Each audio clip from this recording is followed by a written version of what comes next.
Jacket घातलेलं आहे, जॅकेटवाला आहे.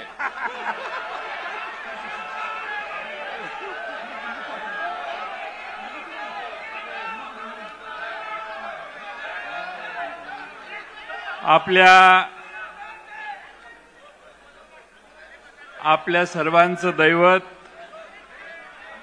देशाचे नेते, ज्यांच्या आयुष्याच्या कारकिर्दीत फार थोडक्यात मगाशी एक झलक आपल्याला दाखवण्याचा प्रयत्न एका फिल्मच्या माध्यमातून केला, ते आपल्या पक्षाचे राष्ट्रीय अध्यक्ष आदरणीय पवारसाहेब, आपल्या पक्षाच्या राष्ट्रीय कार्याध्यक्षा आदरणीय सुप्रियाताई, या निमित्ताने उपस्थित असणारे पक्षाचे सर्वच मान्यवर खासदार, आमदार, व्यासपीठावरील सर्व दिग्गज नेते, मुंबई प्रदेश राष्ट्रवादीच्या अध्यक्षा राखीताई जाधव, व्यासपीठावरील सर्वच मान्यवर आणि बंधू भगिनींनो, आपल्या सर्वांना मी आजच्या 26व्या वर्धापन दिनाच्या मनापासून शुभेच्छा पहिल्यांदाच सुरुवातीलाच देतो. हा पक्ष 27व्या वर्षात पदार्पण करतोय. या 27 वर्षाच्या कालखंडामध्ये या पक्षाने महाराष्ट्रात तर भरीव योगदान दिलं, पण देशाच्या अनेक महत्त्वाच्या प्रश्नावर आपल्या या पक्षानं फार मोठं योगदान देण्याचं काम देशपातळीवर देखील पवार साहेबांच्या माध्यमातून केलं. या देशाच्या अन्नधान्याचा प्रश्न असो, या देशात संरक्षण विभागात महिलांनी काम करण्याचा प्रश्न असो, या देशातले असे अनेक आमूलाग्र निर्णय आणि महाराष्ट्रातले निर्णय जे समाज सुधारणेचे होते, ते आपले नेते आदरणीय पवार साहेबांनी त्यांच्या कारकिर्दीत घेतले. खरं म्हणजे कालच परवा ऑपरेशन सिंदूर पार पडले. ऑपरेशन सिंदूरच्या साठी आमचं हे ऑपरेशन का करण्यात आलं, यासाठी देशानं जगभर संसदेच्या शिष्टमंडळांना पाठवलं. आम्हा सर्वांना अभिमान वाटला पाहिजे की आपल्या पक्षाच्या राष्ट्रीय कार्याध्यक्षा सुप्रियाताईंना या देशातील अशाच एका महत्त्वाच्या शिष्टमंडळाचं नेतृत्व करण्याची संधी देण्यात आली आणि भारतामधल्या या सगळ्या झालेल्या घटनांचा समर्थन करण्यासाठी सुप्रियाताईंच्या नेतृत्वाखाली 6-7 देशातल्या मान्यवरांना जाऊन भेटण्याचं काम सुप्रियाताईंनी केलं आणि भारताची त्यांनी अतिशय समर्थपणाने बाजू मांडली. कोणताही आतताईपणा त्यात नव्हता. भारताला हे का करावं लागलं याचं समर्थन अतिशय प्रभावीपणाने सुप्रियाताईंनी दक्षिण आफ्रिकेपासून अनेक देशात जाऊन केलं. मी आपल्या सर्वांच्या वतीनं सुप्रियाताईंचं त्यासाठी मनापासून अभिनंदन करतो. आपण सगळ्यांनी टाळ्याच्या गजरात सुप्रियाताईंना या कामगिरीबद्दल धन्यवाद दिले पाहिजेत. आपले अनेक मतभेद असतील पक्षीय पातळीवर दुसऱ्या राजकीय पक्षांशी, पण जेव्हा जेव्हा परराष्ट्र धोरणाचा प्रश्न येतो, या देशाच्या संरक्षणाची भूमिका पुढे मांडावी लागते, त्या ठिकाणी आपल्या पक्षाने आणि आदरणीय पवार साहेबांनी आम्हा सगळ्यांना सांगितलेलं आहे की देशहिताची भूमिका ही सर्वप्रथम घेतली पाहिजे. शत्रूला धडा शिकवण्याची वेळ येते त्यावेळी देश एकसंघ असला पाहिजे आणि म्हणून तेव्हा आम्ही या देशाच्या कायम बरोबर राहण्याचं काम पवार साहेबांनी त्यांच्या आयुष्यात केलंय. गेल्या लोकसभेच्या निवडणुकीत आपल्याला प्रचंड यश मिळालं. त्या यशाचे मानकरी बहुतेक सगळे खासदार आज व्यासपीठावर आहेत. आपल्या सगळ्यांनी बरीच मेहनत घेतली आणि हा निकाल लागला. पण त्यानंतर काही महिन्यात विधानसभेच्या निवडणुका झाल्या आणि निराशाजनक निकालाचा सामना आपल्याला करावा लागला। देशाच्या राजकारणात भीष्म पितामह म्हणून जे नेते आजही सगळे मान्यता करतात त्यांनी महाराष्ट्र उलटा पालथा केला। महाविकास आघाडीच्या विजयाची फक्त औपचारिकताच बाकी आहे असं वाटत होतं। 11 कोटी जनतेला तो विश्वास होता, पण निकाल मात्र थोडेसे वेगळे लागले। निवडणुकीची प्रक्रिया संशयास्पद होती। अलीकडच्या काळात एक निवडणूक आयोगाच्या कामकाजाबद्दल विरोधी पक्ष नेत्यांनी देशाच्या एक पत्र लिहून बऱ्याच प्रश्नांचा खुलासा निवडणूक आयोगाला मागितलेला आहे। निवडणूक आयोग काही बोलत नाहीये, पण बाकीचेच लोक खुलासे करण्यात गुंतलेले आहेत। निवडणूक आयोगाला खुलासा करू द्या, इतरांच्या खुलाशाची या देशातल्या जनतेला अपेक्षा नाहीये, पण आहेत लोक शेवटी काही चुकचुकतं मनात, त्यावेळी माणसं स्पष्टीकरण देण्यासाठी चटकन पुढे येतात। असा काहीसा प्रकार मला महाराष्ट्रात दिसतोय। आपल्या सगळ्यांना लक्षात असेल, पूर्वी निवडणूक आयुक्ताच्या निवडीत देशाच्या सरन्यायाधीश असायचे। कायदा बदलला, त्यांना त्या प्रक्रियेतून बाहेर काढण्यात आलं। मधल्या काळामध्ये आपण लक्षात घेतलं, 19 ते 24 मध्ये 5 वर्षामध्ये 30 लाख मतदार वाढले आणि त्यानंतरच्या 5 महिन्यात 41 लाख मतदार महाराष्ट्रात वाढले। 5 वाजेपर्यंत 58.22% मतदान होतं। दुसऱ्या दिवशी निवडणूक आयोग डेटा प्रसिद्ध करतं, त्यात 66.05% मतदान, म्हणजे 7.83% मतदान वाढले। अर्धा टक्का मतदान जरी इकडे तिकडे झालं तरी निवडणुका कशा फिरतात हे काय मी तुम्हाला सांगायची गरज नाही। लोकसभेला ज्या 85 विधानसभा मतदारसंघात महायुतीचा पराभव झालेला होता, त्या 85 मतदारसंघामध्ये मतदान जास्त भरपूर वाढलं आणि बहुतांशी त्या सर्व जागांवर महायुतीचा विजय मिळालेला आहे। एका पक्षाचा स्ट्राईक रेट 32 होता, तो एकदम 89% झाला। केंद्र सरकारला निवडणूक आयोगाला सीसीटीव्हीचं फुटेज मागितलं, तर ते मिळू नये म्हणून कायद्यात नियमात बदल करण्याची व्यवस्था केली। आमचे उत्तमराव जानकर मार्कडवाडीचे बॅलेट पेपरवर मतदान करायची सारखी मागणी करत होते। त्यांच्या समर्थनासाठी जे पुढे आले त्यांना देशद्रोहाचा गुन्हा दाखल करण्यात येईल अशी धमकी देखील देण्यात आली। आज मित्रांनो, बरेच प्रश्न आपल्या सर्वांच्या समोर आहेत। या सर्व प्रश्नांमध्ये आपण 26 वर्षापूर्वी याच दिवशी 1999ला हा पक्ष स्थापन झाला, त्यावेळी शिवाजी पार्कामध्ये लाखोंचा जनसमुदाय पवार साहेबांची भूमिका ऐकण्यासाठी एकत्रित आले। 1999 पासून 2014 पर्यंत सतत पवार साहेबांचा राष्ट्रवादी काँग्रेस सत्तेत राहिला। या राज्याच्या जडणघडणीतले अनेक निर्णय सत्तेत असताना या पक्षातल्या सगळ्या धोरणांना घेण्याचं काम केलं। या 14 वर्षाच्या कालखंडात 15 वर्षाच्या कालखंडात पक्षही अतिशय सामर्थ्यानं वाढवण्याचं काम झालं, पण 14 साल उजाडले, भाजपची सत्ता आली आणि बरीच लोक आमच्या रेल्वेतनं उतरून दुसऱ्या रेल्वेत जाऊन बसायला लागली। पण आपण सगळे पवार साहेबांच्या मागे निष्ठेनं राहिला। तुमचं कौतुक मला यासाठीच आहे की अनुकूल असो प्रतिकूल असो, मिळो अथवा न मिळो, तुम्ही सगळ्यांनी पवार साहेबांना आयुष्यभर साथ दिली आणि म्हणून संख्येपेक्षा गुणवत्तेला महत्व राजकारणात हे असतं, हे कधी मित्रांनो विसरू नका। आज खरं म्हणजे मला आठवते 2017 साली यवतमाळ ते नागपूर अशी हल्लाबोल यात्रा 135 किलोमीटरची पदयात्रा काढण्यात आली। सुप्रियाताई होत्या।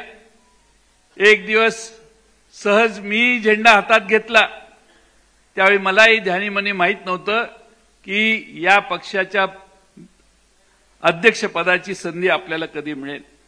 पवार साहेबांनी आपल्या सर्वांच्या मान्यतेने ही जबाबदारी माझ्यावर दिली आणि माझ्यासाठी माझ्या आयुष्यातला तो सर्वात मोठा बहुमान होता असं मी समजतो.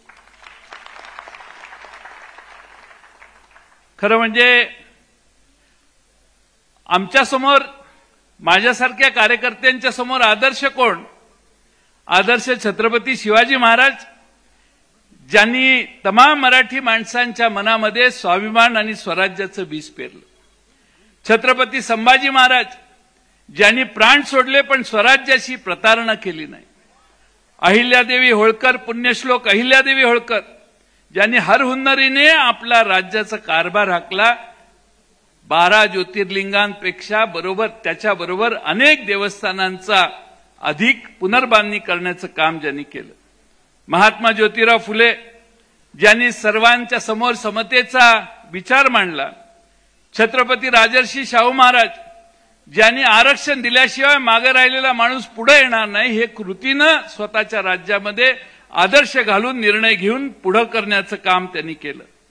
छत्रपती डॉक्टर बाबासाहेब आंबेडकर, त्यांनी समतेचा निर्णय आणि चळवळ उभी केली आणि या देशात सर्व जाती धर्मांना एका लाईनीत आपल्या घटनेच्या एका मसुद्यातनं, घटनेच्या 2-3 कलमातून या देशातल्या सर्व जाती धर्मातला फरक बंद केला आणि सगळ्यांना एका लाईनीत, एका स्टेजवर, एका लेवलला आणण्याचं काम केलं. खरं म्हणजे कर्मवीर भाऊराव अण्णांनी बहुजनांच्या उन्नतीसाठी काम केलं आणि स्वर्गीय यशवंतराव चव्हाण साहेबांनी या महाराष्ट्राच्या प्रगतीचा पाया घातला. ही सगळी आमची दैवतं, ही आमचा आदर्श. त्या विचारानं काम करण्याचा प्रयत्न पवार साहेबांचा महाराष्ट्रातला प्रत्येक कार्यकर्ता आज करतोय. या सगळ्या काळात महाराष्ट्रात अनेक दौरे करण्याची संधी मला मिळाली. 2018च्या शेवटापर्यंत परिस्थिती फारच बदललेली होती. अनेक जण पक्ष सोडून जात होते. मी नेहमी सांगायचो, आपली लढाई सत्तारूढ पक्षाच्या बरोबर इन्कम टॅक्स, सीबीआय, ईडी, निवडणूक आयोगाच्या सोबत आहे आणि काही अंशी ते खरंही आता अलीकडच्या काळात दिसायला लागले. पण त्याचबरोबर 2019ला लोकसभेच्या निवडणुका लागल्या. पुलवामा झालं. पुलवामा झाल्यावर आमचे फक्त 4 खासदार निवडून आले: बारामती, सातारा, रायगड आणि शिरूर. पुन्हा आम्ही सगळे विधानसभेच्या कामाला लागलो. विधानसभेच्या कामाला लागल्यावर एक दिवस पवार साहेबांनाच ईडीने नोटीस दिली. ईडीने नोटीस दिल्यावर पवार साहेब म्हटले, मला काय बोलवता, मीच येतो ना तुमच्याकडे. पवार साहेब असं म्हटल्यावर महाराष्ट्रभर जनतेनं बॅनर लावले, मी येतोय म्हणून. लोक रस्त्यावर उतरली. लोक बघून पोलीस अधिकारी पवार साहेबांच्या घरी येऊन सांगायला लागले, साहेब तुम्ही काय येऊ नका. ईडीनं निरोप पाठवला, गरज असेल त्याच वेळी तुम्हाला बोलवू, तुम्ही काय साहेब येऊ नका, आता सध्या काही गरज नाही. पण वातावरण ढवळून निघालं. मी डॉक्टर अमोल कोल्हे इथं आहेत. आम्ही पहिल्यांदा त्यावेळी शिवस्वराज्य यात्रा 1 ही आम्ही काढायचं काम केलं. प्रचंड प्रतिसाद मिळाला. महापूर आला लोकांच्या महापुराबरोबर त्यावेळी दक्षिण महाराष्ट्रामध्ये महापुरानं थैमान घातलं. पवार साहेबांनी निर्देश दिले सगळ्या कार्यकर्त्यांना, पदाधिकाऱ्यांना की जात, धर्म, पात काही फरक न करता सगळ्यांना तुम्ही जाऊन मदत करा. आणि सगळे महाराष्ट्रातले राष्ट्रवादीचे कार्यकर्ते धावून गेले. मला अभिमान आहे, मी त्या भागातला आहे. पवार साहेबांच्या एका आव्हानाने नाशिक पासून, धुळे, नंदुरबार पासून पिंपरी चिंचवड, पुणे असेल, इकडे ठाणे जिल्हा असेल, सगळ्या कोकणातनं सगळे येऊन त्या ठिकाणी मदत करण्यासाठी धावून आले. आणि एका पवार साहेबांच्या शब्दामध्ये किती मोठी किंमत आहे हे कोल्हापूर, सातारा, सांगली जिल्ह्यातल्या जनतेला त्यावेळी कळलं. सरकारची परिस्थिती नसताना, सरकारमध्ये आम्ही कोणीच नव्हतो, त्यावेळी पवार साहेबांच्या आव्हानाला प्रतिसाद देऊन हजारोच्या संख्येनं तुम्ही महाराष्ट्रातल्या त्या भागातल्या जनतेला मदत करायला गेला. खरं म्हणजे पुन्हा निवडणुका आल्या. राष्ट्रवादीला तुमच्या सगळ्यांच्या प्रयत्नाने 54 जागांवर यश मिळालं. घवघवीत यश मिळालं. माणसं म्हणायची 20-22 जागा येतील, पण आपण 54 जागापर्यंत पोहोचलो. खरं म्हणजे त्यानंतर पवार साहेबांच्या किमयेने आपण 2-2.5 वर्ष सत्तेत देखील गेलो. खरं म्हणजे सत्तेत जात असताना काय झालं, आधी काय झालं, तो इतिहास मी तुम्हा सगळ्यांना सांगण्याची गरज नाही. पण त्यानंतरचे निर्णय झाले, संघटना फुटू नये यासाठी सर्व गोष्टींचा त्याग करत, सर्व गोष्टी थोड्याशा दुर्लक्षित करत आपण सगळे एकत्रित राहण्याचा प्रयत्न केला. खरं म्हणजे सत्तेत आल्यानंतरही आम्ही कुणी शांत बसलो नाही. राष्ट्रवादी काँग्रेस पक्ष अभिप्राय असा एक नवा उपक्रम आपण कोविड आल्यावर सुरू केला. मला सांगायला आश्चर्य वाटतंय आणि अभिमानी वाटतो की महाराष्ट्रामध्ये आरोग्य मंत्री म्हणून राजेश टोपेंनी कोविडच्या काळात जे काम केलं त्याला देशातल्या कुठलाही आरोग्य मंत्री त्याची तुलना करू शकत नाही. आणि त्यामुळं घराच्या बाहेर पडता येत नव्हतं, तर मग कार्यकर्त्यांनी बसून काय करायचं म्हणून ऑनलाईन राष्ट्रवादी पक्ष अभिप्राय हा आपण अभिनव उपक्रम केला. महाराष्ट्रातनं 8 लाख कार्यकर्त्यांनी थेट पवार साहेबांना पक्ष सुधारणेच्या, पक्षात काय आवश्यक आहे काय नाही याच्या सूचना केल्या. चांद्यापासून बांद्यापर्यंत आम्ही त्या काळात देखील गेलो. आम्ही खरं म्हणजे महाराष्ट्रात परिवार संवाद यात्रा सुरू केली. परिवार संवाद यात्रा महाराष्ट्रातल्या कानाकोपऱ्यात नेण्याचं काम माझ्या सर्व फ्रंटलचे पदाधिकारी सगळे होते, त्या सगळ्यांनी मला साथ दिली आणि चांद्यापासून बांद्यापर्यंत गेलो. भाषण करायला नाही, लोकांचं गाऱ्हाणं ऐकायला, कार्यकर्ते काय म्हणतायत हे बघायला आणि पक्षाची त्या मतदारसंघातली अवस्था बघायला. खरं म्हणजे 8-9 वाजता आमचा दिवस सुरू व्हायचा. सक्सेना होती बरोबर, मेहबूब होता, अनेक प्रमुख फ्रंटलचे मान्यवर नेते आमच्याबरोबर असायचे. सकाळी 9 वाजता चाललेला दिवस पहाटे 4 वाजता देखील काही वेळा संपलेला आहे. एवढी महाराष्ट्रामध्ये कार्यकर्त्यांची अतिशय उत्साही भावना त्यावेळी आम्ही सगळ्यांनी बघितली. 1 तास राष्ट्रवादीसाठी हाही प्रयोग आपण सुरू केला. ज्यांनी हा प्रामाणिकपणाने केला त्यांना त्याचा फायदा झाला. फायदा होत असताना मधल्या काळामध्ये शेतकरी आक्रोश मोर्चा आपण सत्तेच्या बाहेर गेल्यावर आपण सुरू केला. शेतकऱ्यांचे पैसे सरकार देत नाही म्हणून शेतकरी आक्रोश ही भूमिका देखील आपण यवतमाळ, अमरावती या ठिकाणी आम्ही सगळ्यांनी मोर्चे काढले आणि लोकांच्या भावना महाराष्ट्रातल्या सरकारला पोहोचवण्याचं काम सत्तेत नसल्यामुळे आपण त्यावेळी केल्या. पक्ष फुटला. आपली भूमिका लोकांपर्यंत सांगण्याचा सगळ्यात उत्तम उपाय म्हणजे टू द पॉइंट कार्यक्रम. डॉक्टर अमोल कोल्हे बसलेले आहेत आणि पॉडकास्ट सिरीज आपण सुरू केली आणि अमोल कोल्हे यांच्यासोबतचा हा पॉडकास्ट होता. सुप्रियाताई, अनिल देशमुख, जितेंद्र आव्हाड, राजेश टोपे, मी असेन, आम्ही सगळ्यांची मुलाखत अमोल कोल्हेंनी त्यावेळी अतिशय परखडपणाने घेतली आणि सरकारच्या, आमच्या पक्षाची फूट झाल्यानंतरची आमची भूमिका जनतेपर्यंत पोहोचवण्याचं काम केलं. निष्ठावंत संवाद दौरा देखील त्यावेळी झाला.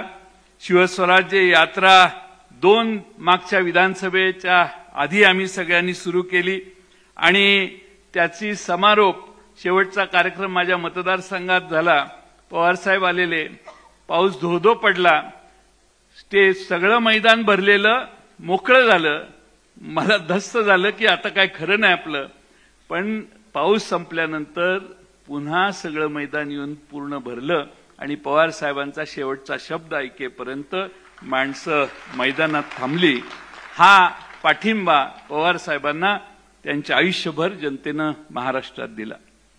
लोकसभेत 8 जागा निवडून आल्या. पक्ष फुटल्यानंतर आमच्या पक्षाला घेरण्याचा प्रयत्न झाला, पण 8 बहाद्दर आमचे 9च आले असते. शशिकांतही आल्यासारखाच आहे आमचा, पण 10 पैकी 8 किंवा 9 बॉर्डरला शशिकांत शिंदे, थोडक्यात आमचा पराभव ते तुतारी आणि ट्रम्पेटमुळे झाला. पण महाराष्ट्रातल्या जनतेनं पवार साहेबांचा विचार उचलून दिला आणि पवार साहेबांचं फार मोठं समर्थन आणि विकास आघाडीचं मोठं समर्थन महाराष्ट्रातल्या जनतेनं केलं. आज खरं म्हणजे या सगळ्या लोकसभा लढवत असताना अनेक फीडबॅकवर आम्ही सगळ्यांनी काम केलं. बीड, नगर, भिवंडी, वर्धा भिवंडी आणि वर्धा आपण आघाडीत मागून घेतलेली जागा मिळवून विजयी झाली पाहिजे यासाठी अट्टहासाने सगळ्यांनी काम केलं आणि समोर पैशाचा भडीमार चालू असताना देखील आपल्या सगळ्या उमेदवारांना विजयी करण्यात आपण सगळे यशस्वी झालो. खरं म्हणजे त्या काळात पवार साहेबांनी, उद्धवजी ठाकरे साहेबांनी प्रचंड मोठ्या सभा घेतल्या आणि महाविकास आघाडीला लोकांनी देखील तेवढाच मोठा प्रतिसाद दिला. खरं म्हणजे हा सगळा विजयी भाग झाला, पण त्यानंतर विधानसभा झाल्या. मी मगाशी सांगितलं आपला पराभव झाला, पण आज एवढी गर्दी पवार साहेबांच्या भोवती असायची, पक्षात असायची, की सगळ्यांनी गृहीत धरलेलं की निवडणुका हा एक सोपस्कार आहे. पण आमचे अनेक चांगले उमेदवार आमचे बऱ्याच ठिकाणी पराभूत झाले. ठीक आहे, राजकारणात पराभव चिपळूण असेल, अकोले असेल, पारनेर असेल, या ठिकाणी चिन्हाचा फटका आपल्याला बसला. अनेक ठिकाणी सिंदखेड राजा आहे, हडपसरचा मतदारसंघ आहे, बॉर्डरवर आपले पराभव झाले आणि त्यामुळं आपल्याला 288 पैकी 73 मतदारसंघाचा निकाल 5% कमी मार्जिननं लागला. त्यामध्ये बहुतेक ठिकाणी आपण पराभूत झालो, पण बॉर्डरवर आपले पराभव झाले. आपल्या खरं म्हणजे राज्याच्या मधले 2 महत्वाचे पक्ष हे सत्तारूढ पक्षाने फोडले आणि त्यामुळं काही प्रश्न आपल्याला तयार झाले. मनी आणि मसलचा किती वापर झाला हे सांगून मी तुमचा काही हे करायची गरज नाही.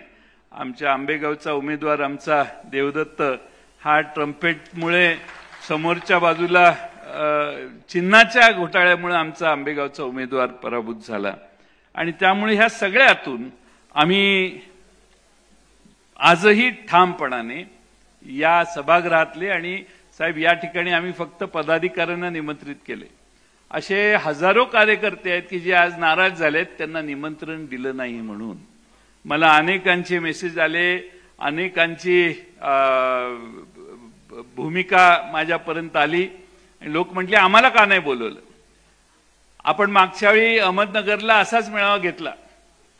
4 दिवस सतत पाऊस होता आणि ज्यावेळी आपण मेळावा घ्यायचा दिवस होता त्याच दिवशी पाऊस थांबला आणि आपला कार्यक्रम आटपला, पण खाली इतकी प्रचंड दलदल होती आणि त्यामुळं या पावसाळ्याच्या दिवसात सगळ्यांना मोठ्या कार्यक्रमाला बोलवणं आणि सगळ्यांचीच थोडीशी अडचण करणं हे थोडंसं नसावं असा प्रयत्न आमच्या सगळ्यांचा होता आणि म्हणून आज आमचे जगताप यांनी, प्रशांत जगतापांनी पुढाकार घेऊन त्यांनी आधीच साहेबांची आजची तारीख मागण्याचा प्रयत्न केलेला होता की पुण्यात मला घ्यायचंय आणि म्हणून प्रशांत जगतापांनी आधीच साहेब मला म्हटले मी प्रशांतला वेळ दिलेला आहे आणि मग प्रशांतचा कार्यक्रम हा आता आपण एकत्रित साजरा करतोय आणि प्रशांत जगतापांनी या ठिकाणी कार्यक्रम घेतलेला असला तरी याची त्रुटी जी आहे त्याची जबाबदारी माझी आहे. जे चांगलं आणि उत्तम आहे ते प्रशांतनं केलंय हे तुम्ही विसरू नका. शेवटी प्रश्न अनेक आहेत, मतदार यादीतला घोळ, बाकीच्या सगळे प्रश्न, ह्या सगळ्या सांगून मी तुमचा वेळ जास्त घेणार नाही. पण प्रश्न अनेक आपल्या सर्वांच्या समोर आहेत. कोकणात अवकाळी पावसानं थैमान घातलं. आंबा, काजू, कोकम इथं पिकांचं नुकसान झाले. सरकार तिकडे लक्ष द्यायला तयार नाही. शिवभोजन थाळीने लाखो लोकांना तारलं. आता शिवभोजन थाळीच बंद केली आहे सरकारने. विकास कामावर खर्च करायला सरकारकडे पैसे नाहीत आणि एवढ्या योजना जाहीर केलेल्या आहेत की अनाथांचं, दलितांचं, आदिवासींचे पैसे वळवण्याचं काम या सरकारकडून होते. एखाद्या मुलीला तिच्यावरचा अन्याय सहन होत नाही म्हणून तिला जीव द्यायला लागतो, तेव्हा कुठेतरी राज्यातली यंत्रणा त्याची नोंद घेते आणि दखल घेते. काल परवा धुळ्यात एक प्रकार झाला. आपल्या आमदारांचे एक कमिटी होती. आमदारांची तुमच्या संसदेच्या काही कमिट्या असतात तशा आमच्या विधिमंडळाच्याही कमिट्या असतात. मग आमची कमिटी जाते. मग कमिटी गेल्यावर तुम्ही काय करता, तुम्ही त्या राज्याचे, त्या भागाचे प्रश्न ऐकता, पण आमची कमिटी जाते आणि आमच्या आमदारांचा पीए खोलीत बसून पैसे गोळा करतो.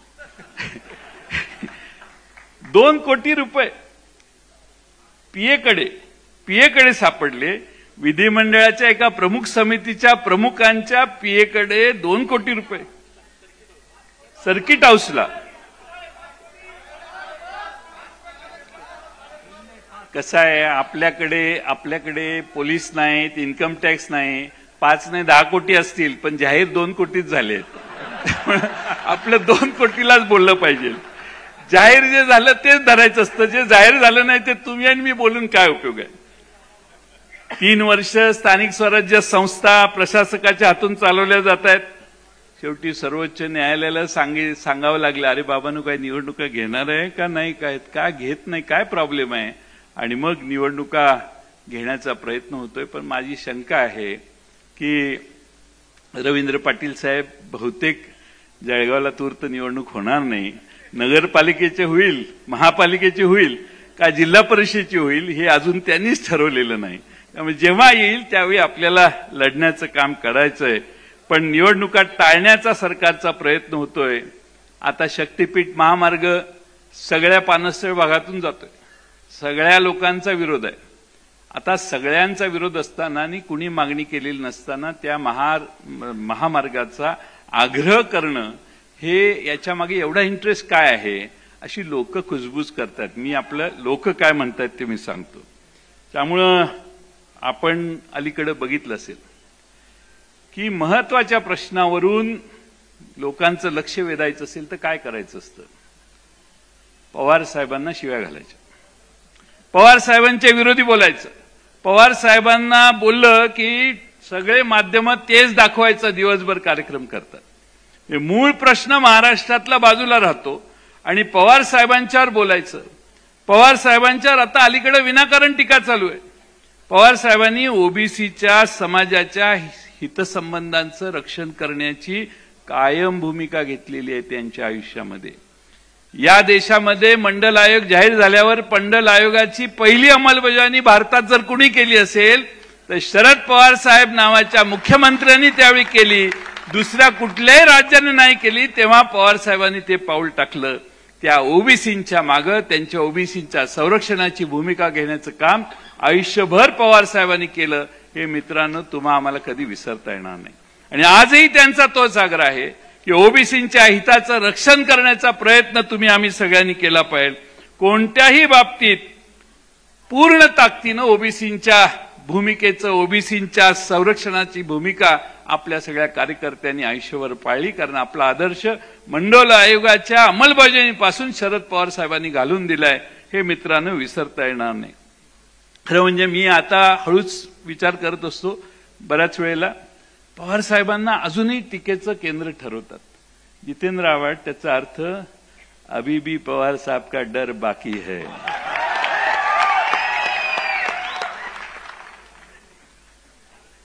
हे एका आमदाराच्या पीएचं जाऊ दे.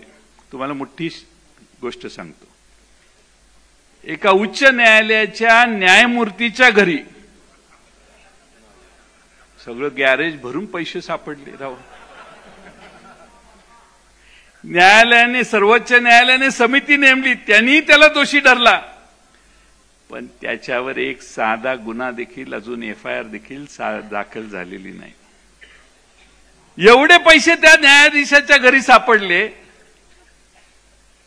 एवढे पैसे सापडून त्याच्यावर गुन्हा दाखल नाही, त्याच्यावर ऍक्शन नाही, त्याला अटक नाही, त्याच्यावर कोणतीही कारवाई नाही. आणि म्हणून या देशामध्ये व्यवस्था कशी चालली आहे याचा अभ्यास तुम्हाला होईल असं मला वाटतंय. मित्रांनो, एकेकाळी भारतीय जनता पक्षाचे फक्त 2च खासदार निवडून आलेले होते. 2 खासदार निवडून आलेला पक्ष आज पक्ष देशातला मोठा पक्ष झालेला आहे. त्यामुळे डरो मत. आपण सगळे ताकदीनं कामाला लागलो तर या राज्याची ही लढाई आपण पुन्हा जिंकू शकतो असा मला विश्वास आहे. ही लढाई तुकाराम विरोधी नथुरामाची आहे, हे कधी विसरू नका. आम्ही तुकाराम महाराजांच्या विचाराचे आहोत. तुकाराम महाराजांनी तुकाराम महाराजांनी जितेंद्र आव्हाड आम्हाला सांगितलेलं आहे की भले तर देऊ कासेची लंगोटी, नाठाळ्याच्या माथी हाणू काठी. आणि म्हणून यापुढं रस्त्यावर उतरण्याची भूमिका आहे. करू नका चर्चा एवढ्यात पराभवाची, रणात झुंजणारे आहेत अजून काही. आज मला पवार साहेबांनी बरीच संधी दिली, 7 वर्षाचा कालावधी दिला. शेवटी पक्षाने नव्या चेहऱ्यांना संधी देणं आवश्यक आहे. मी या निमित्तानं तुमच्या सर्वांच्या देखत एवढीच साहेबांना विनंती करेन. ऐकत माझं भाषण मला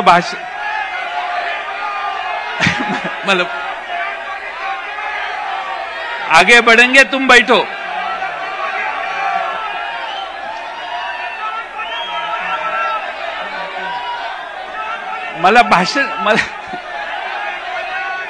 तुम बैठो, तुम्ही बसा, खाली बसा. नाना खाली बसा, खाली बसा, खाली बसा. नाशिककरांनी खाली बसावं.